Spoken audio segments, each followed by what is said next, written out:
जयपुर से अब खबर है। नीनामा दुनिया में तीसरे लाइमस्टोन ब्लॉक की सफल नीलामी। सरकार को 50 साल में मिलेंगे 9,981 करोड़ रुपए।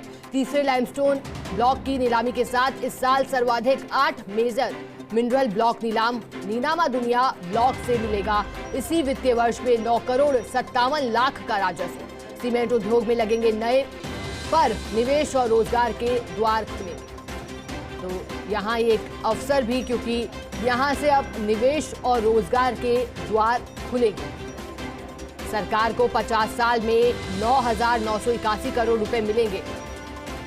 तीसरे लाइमस्टोन ब्लॉक की नीलामी के साथ इस साल सर्वाधिक 8 मेजर मिनरल ब्लॉक नीलाम हुए हैं। नीनामा दुनिया ब्लॉक से मिलेगा इसी वित्तीय वर्ष में 9 करोड़ 57 लाख रुपए। सीमेंट उद्योग में नए पर लगेंगे और एक तरह से नया इतिहास यहां गढ़ते हुए, क्योंकि सीमेंट उद्योग में इसके बाद नए पर लगेंगे।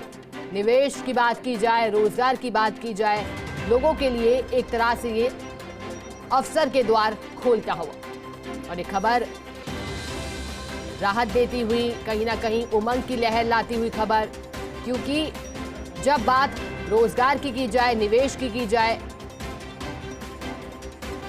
ऐसे में राहत भरी ये खबर। नीनामा दुनिया में तीसरे लाइमस्टोन ब्लॉक की सफल नीलामी हुई है। चलिए, इसी खबर पर अधिक जानकारी देने के लिए हमारे साथ ब्यूरो चीफ निर्मल तिवारी जुड़ गए हैं। निर्मल जी, सफलता हाथ लगी है क्योंकि नीनामा दुनिया में तीसरे लाइमस्टोन ब्लॉक की सफल नीलामी हुई है। इसको लेकर के आपसे जानकारी चाहेंगे, किस तरह से नीलामी हुई है?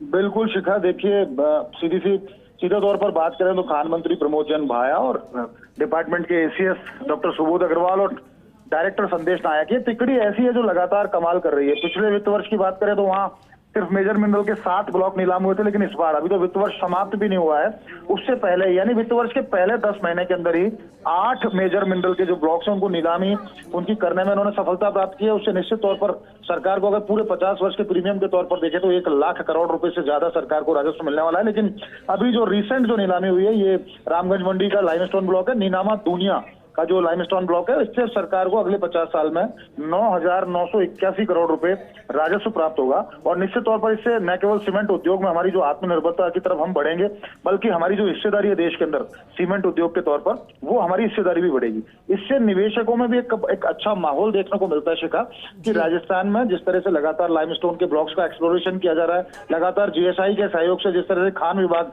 और खान एवं भू विज्ञान विभाग मिलकर के जिस तरह से लाइमस्टोन ब्लॉक्स की खोज कर रहा है, नए ब्लॉक्स तैयार किए जा रहे हैं। और जैसा कि मुख्यमंत्री अशोक गहलोत ने भी कहा था कि एक सिंगल विंडो सिस्टम होना चाहिए, निवेशक को ये समस्या ना हो कि उसको अलग अलग जगह पर जाकर के एनओसी लेनी पड़े। तो निश्चित तौर पर डॉक्टर सुबोध अग्रवाल के नेतृत्व में जो तमाम जो ये प्रक्रिया चल रही है, इससे डिपार्टमेंट को तो राजस्व मिल रहा है, साथ ही साथ राज्य की जो अर्थव्यवस्था है वो भी सुधर रही है, रोजगार के नए अवसर पैदा हो रहे हैं। और कहा जा सकता है कि आने वाले दिनों में, जिस तरह से पिछले दिनों भी अभी 3 मैंगनीज के जो ब्लॉक थे वो भी नीलाम किया गया था, आयरन ओर का भी एक ब्लॉक नीलाम किया गया, और निश्चित तौर पर लाइमस्टोन तो एक बड़ा खजाना साबित हो रहा है हमारे लिए। तो उम्मीद की जानी चाहिए आने वाले दिनों में नए ब्लॉक्स तैयार करके उनकी और नीलामी में खान विभाग को सफलता प्राप्त होगी। फिलहाल नीनामा दुनिया का जो ब्लॉक है वो मंगलम सीमेंट के नाम गया है, तो निश्चित तौर पर कह सकते हैं कि रोजगार के अवसर बढ़ेंगे, अर्थव्यवस्था सुधरेगी और राजस्व भी ज्यादा मिलेगा। शिखा, बिल्कुल निर्मल जी, बहुत बहुत शुक्रिया आपका मैसेज जोड़ने के लिए, पूरी जानकारी के लिए।